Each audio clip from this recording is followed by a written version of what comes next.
were you going to say, Ray? Go ahead. I must be back in the good graces. I'm finally getting some time with Ariel. Ever since I started doing the Annex Florian podcast, he refuses to talk to me. Total I thought lies. We were all friends. This is fake news. Fake news. This is the very definition of fake news. Maybe exactly. That's it. Maybe Well, it's interesting. So You're Trump here. has a point then. There is. Well, maybe with you. Are you a Trump guy? Okay, let's not go there. Yeah. Anyhow, it's kind of interesting because you're here, the team is here, the family's here, yet your little friend, nowhere to be found. Is he too big for this type of thing? I mean, Long Island's own. Matt Serra had an emergency root canal. That's his name? Did he really? He had an emergency. Yeah. Oh, now I feel bad. See, don't I feel really bad. Son of a bitch, this guy. Emergency root. Throw my friend under the bus. The poor guy's at the dentist. Is that true? Yes. What happened? Too many sweets? I guess so, man. I don't know. Is he going to be okay for Saturday? He is going to be raring to go Saturday. All right. Is this a big deal for you? Does this feel bigger than MSG? It feels different, but it's definitely bigger than MSG. And again, I think even for Chris, he's not going to lose on Long Island.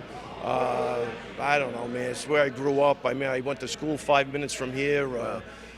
The Coliseum is a stone's throw away from the gym. It's just it's a crazy feeling, but to be at the Coliseum is phenomenal. To corner fights at the Coliseum, to work at the Coliseum. I'm assuming you've been to many events there, right? Hockey games, concerts, things like that? 1972, I saw Jethro Tull there. Wow. Remember Jethro Tull? I don't even know who that is. Don't even know. Ian Anderson, the flute player. How about Led Zeppelin? I've I've heard of them, yeah. Saw Mike Tyson fight at the Coliseum. Really? Against who? Steve Zuski. Wow, what year? This is, it had to be the 80s, early 80s somewhere. Who won? I'm kidding. It didn't last more than 2 rounds. Did you ever watch the Islanders win the Stanley Cup there? I wasn't a big hockey fan, Really? but You were aware of them, I like was Bossy, 100% Trottier. aware of them, Yeah. Definitely. So you just said he can't lose on Long Island. Yeah. He just said that to us. At some point, are you afraid of putting too much pressure? Like, can't lose. Anything can happen in a fight. There's a lot of pressure here. All the family, friends, this is a culmination for him. Look, at this point, these guys live with pressure. If you can't handle pressure, you don't belong to be here. And this is, he's got a really great fight to redeem himself, get back on the winning track, and that's exactly what I expect him to do. But pressure is part of the game, man. That's it.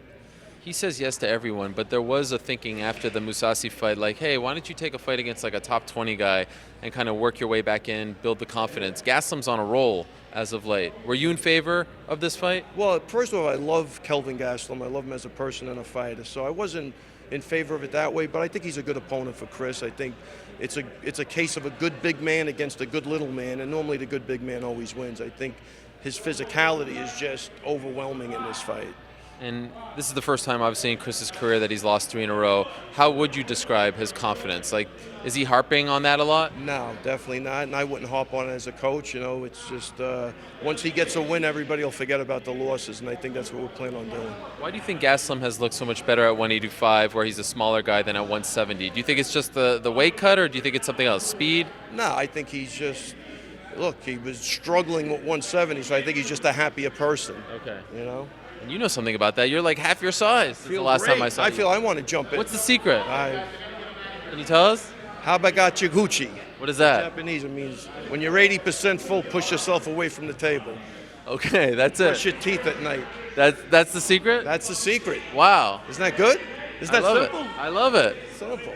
Develop good habits. And so all of a sudden you just decided, boom. Yeah. I took a blood test. I didn't like the way it came out, and I went crazy. You feel better? I feel 100. I feel great. And how many people do you have on this card, fighters? Just one. Just Weidman. One, and then I fly out to Anaheim for Aljo. Aljo 140, UFC 214. Yes. All right.